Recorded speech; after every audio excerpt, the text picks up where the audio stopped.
And if fear Yes. is contagious, then so is courage. Because Yeah. when people look at women like you, we sort of put you on a pedestal and think, oh my God, Sarah is different. And you are different. Mm. You are amazing.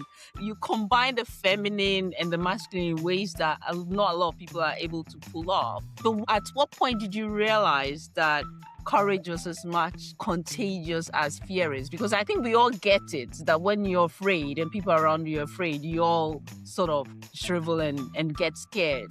But the courage bit, I think people don't easily buy into because they think special people have this courage. They have something in them that gives them Mm. that tunnel vision, that ability to do things that others are not able to.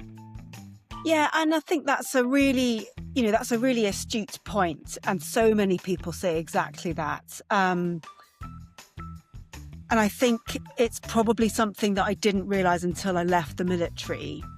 Because when you're in the military, everybody else is just as brave as you are, and everybody else is flying an aircraft, and everybody else is just as special as you are. So you don't feel special in any way. And then you leave and people think they treat you like you're a superhero, which is lovely. But you're like, and I guess it's sort of that imposter syndrome, but in a good way. You're like, hang on a minute, I am no different to you. I am scared of all the same stuff that you are.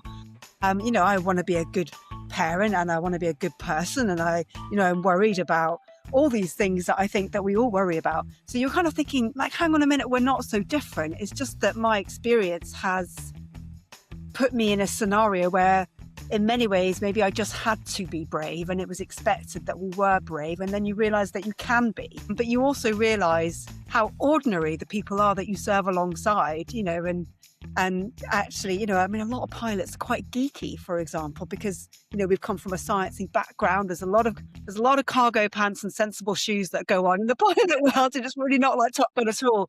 So you realize, look, we're just not so different. It's just I've had an environment where it was expected, and therefore you learn that courage is, I think it's in us. I think it's an innate quality, but I think it's something you can hone, and it's something that you can learn how to access more readily by practicing accessing it. Okay, so how do you actually practice that? Because I love to talk about bravery and courage, and I've come to believe over the years that it's not always about uh, not acting without fear, but it's acting despite the fear, and finding that still little voice in you that makes you keep going. So as I've matured, courage has really changed from combat courage to just really quiet, intentional, active